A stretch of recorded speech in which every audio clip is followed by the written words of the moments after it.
6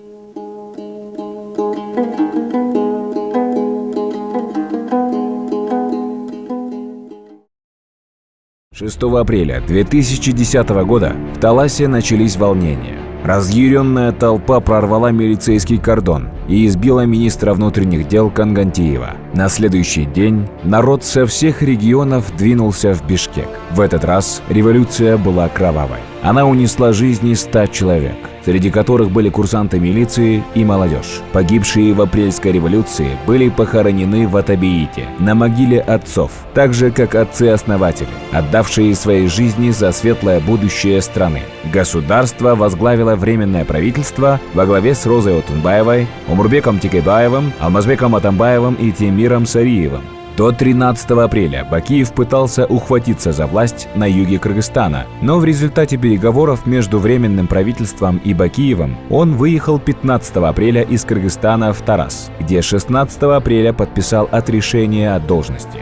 19 апреля он уехал в Беларусь, где получил политическое убежище. После революции было много дел, связанных с нечистой деятельностью некоторых политиков, например, такие как вскрытие банковских ячеек, счетов Бакиева и его семьи. Параллельно готовился текст новой конституции. Были беспорядки по стране и межэтнические конфликты. В конце концов, ситуация вышла из-под контроля 10 июня 2010 года и переросла в массовые столкновения между кыргызами и узбеками. Конфликт был кровавым, с большим числом пострадавших и погибших. К 27 июня, когда была назначена дата референдума по новой конституции, Временное правительство погасило конфликт и провело референдум, на котором народ сказал «да» новому своду законов.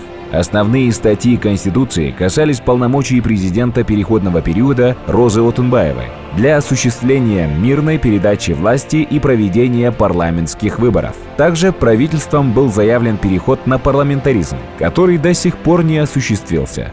Был наложен мораторий на изменения в Конституцию до сентября 2020 года. Страна начала жить немного по-новому. С 2011 года правительство продвигало вступление в Таможенный союз, впоследствии Евразийский экономический союз, со вступлением в который в 2015 году уменьшились доходы граждан. Увеличились таможенные пошлины для работников рынков Дордой и Карасу.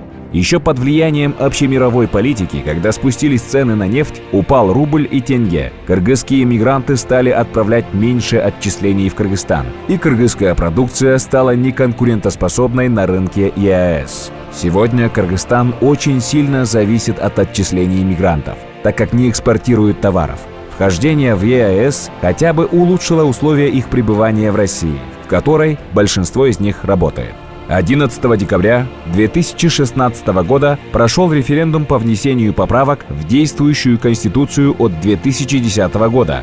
За поправки высказалось 80% населения. Это важное событие, которое будет формировать последующую политическую и социальную жизнь. Будущие поколения, несомненно, дадут свою оценку референдуму и выбору, сделанному 11 декабря. Наша история богата на события. Были победы и поражения. Постоянная борьба за независимость. Дата 31 августа 1991 года имеет для нас особое значение. Это то, ради чего боролись, воевали и отдавали жизни наши отцы. Независимость. И когда вы знаете, какой ценой она нам досталась, красный цвет нашего флага приобретает новое, более глубокое значение. Сейчас у нашей страны немало серьезных проблем. Падает уровень образования, медицины, культуры. Люди делятся по регионам и городам. Они хотят уехать из Кыргызстана. Мы, авторы проекта, верим, что можно сделать так, чтобы люди не просто не уезжали, а хотели бы приехать и остаться тут жить.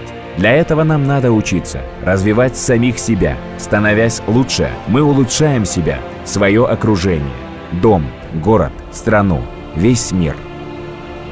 В конце свое повествование мы хотели бы закончить словами Исхака Разакова.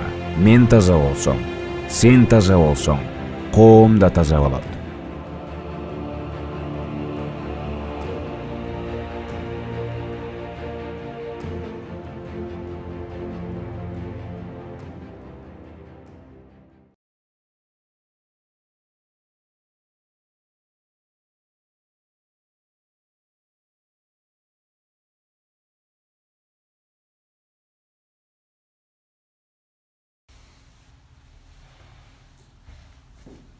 Представляемся, да? Раз, два, три.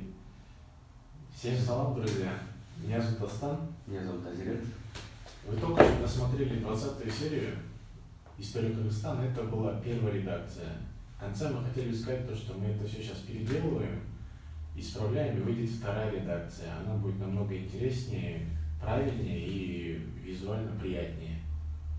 На этом у нас работа не заканчивается. Мы также делаем проекты по Айтматову, можете видеть иллюстрации сзади, и по Манасу. Это будет очень интересно. Оставайтесь на связи, подписывайтесь на нас. И насчет подписок, когда у нас будет 10 тысяч подписчиков на YouTube, мы сделаем большой розыгрыш. Когда будет 1000 подписчиков в Инстаграме, тоже будет большой розыгрыш. Таких иллюстраций, как вот это. Так что подписывайтесь и ждите новостей от нас.